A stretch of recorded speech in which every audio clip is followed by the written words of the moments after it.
Is AI going to cause the next financial crisis? We're exploring that and more on the AI Breakdown Brief, all the AI headline news you need in 5-ish minutes or less. Yesterday, SEC Chair Gary Gensler gave a talk at the National Press Club, and AI was right at the center of the discussion. Gensler, who is of course in charge of regulating securities in the public markets, is arguing that the rise of artificial intelligence might require a new set of regulations.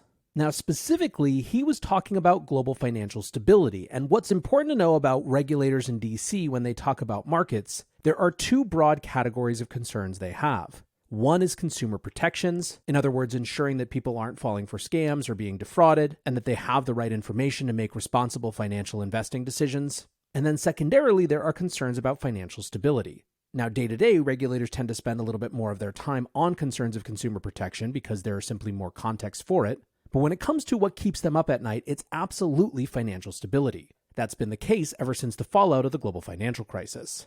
Given that, it was notable that Gensler said, quote, AI may heighten financial fragility as it could promote herding with individual actors making similar decisions because they are getting the same signal from a base model or data aggregator. Current model risk management guidance, generally written prior to this new wave of data analytics, will need to be updated. It will not be sufficient. Now, it is certainly the case that a lot of people are experimenting with AI's use cases in public markets. A quick search through the ChatGPT plugin store suggests that that's the case. And so what are we to make of Gensler's assertion that AI could be at the heart of the next financial crisis? On the one hand, sure, it's possible that to the extent that everyone starts getting their information from the same AI and starts making the same decisions because of it, there could be weird market dislocations that have some really bad effects. The flip side, and this is for those of you especially who aren't in the Bitcoin or crypto space, Gary Gensler is the big governmenter's big governmenter. This is a guy who has spent his entire tenure at the SEC both trying to expand the power of that organization, as well as trying to increase his own political cachet. And it's not just me saying that as a Bitcoin or crypto partisan. Democrat Richie Torres in December called Gensler a politician pretending to be a regulator, and recently went even farther and called for an investigation into the SEC's weird practices, particularly when it comes to elevating a seeming sock puppet company to testify before Congress. Now, whatever the motivations, the reality is that once Gensler has decided that he wants to be part of a space, he's got to be part of it. Another more immediate impact might come from the fact that he has effectively issued a warning to publicly traded companies about slapping AI in their documents to try to get investors excited. Ultimately, the action that Gensler and the SEC try to pursue as it relates to AI is yet to be seen, but it's certainly something to keep an eye on. Staying in the regulatory realm for just a moment, the EU, ever since passing a draft of its AI Act, has been lobbying the rest of the world to try to get on board. This is, of course, part of the logic for regulators about trying to be first, is shaping the discourse for regulators in other jurisdictions. High-ranking EU officials have been pushing the US, but they've also been lobbying countries in Asia, with not much success, it seems. Reuters is reporting that EU officials have had meetings on governing AI with at least 10 countries in the region, including India, Japan, South Korea, Singapore, and the Philippines. But according to sources close to the discussions, those talks are being met with a, quote, lukewarm reception. Reuters says, quote, many countries favor a wait-and-see approach or are leaning towards a more flexible regulatory regime.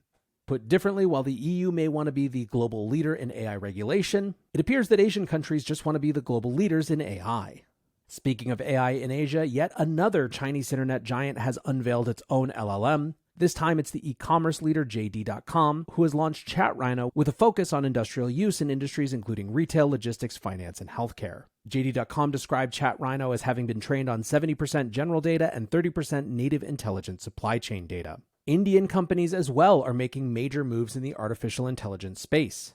India's consulting giant Infosys has signed a 5-year AI deal that will spend up to $2 billion with the company. This is just weeks after having announced that they would be retraining and upskilling 30,000 engineers to focus on this new opportunity. Now, while the EU as a body may be lobbying other countries to get on board with its regulations, not every country in the bloc is totally comfortable subverting its own policy to the larger organization. CNBC reported today about a growing battle between France and Britain around where the home of AI in the European region will be.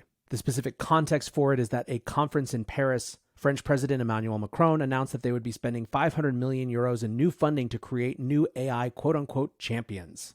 As CNBC points out, that's about half of the UK government's previously pledged $1 billion into supercomputing and AI research. However, not everyone convinced that these numbers are enough. A former government cabinet minister, Sajid Javid, said, "It sounds great, but it's nowhere near where we need to be." Bringing it back to the realm of cool new AI tools as we wrap up, one announcement that has people excited is that Wix has just launched its AI text-to-website generator. Now, Wix is far from the only company to have launched this type of service. In fact, I've covered a number of different website builders on this show.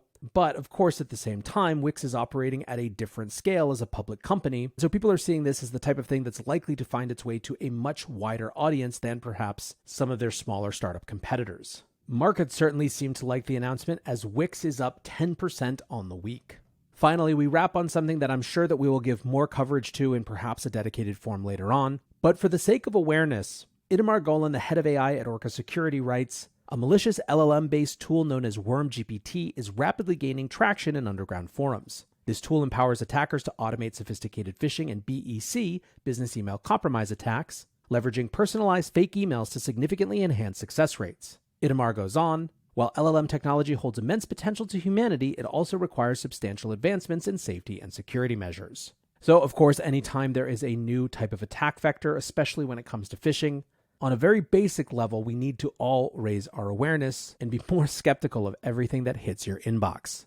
That's going to do it for today's AI Breakdown Brief. If you enjoyed it, go tell one friend who's been looking for how to learn about AI. The AI Breakdown is the leading daily source of AI news that you can listen to, and I'd love for my listeners to bring the friends and people that they care about into our community as well. Thanks as always for listening or watching, and I'll be back soon with the main AI Breakdown.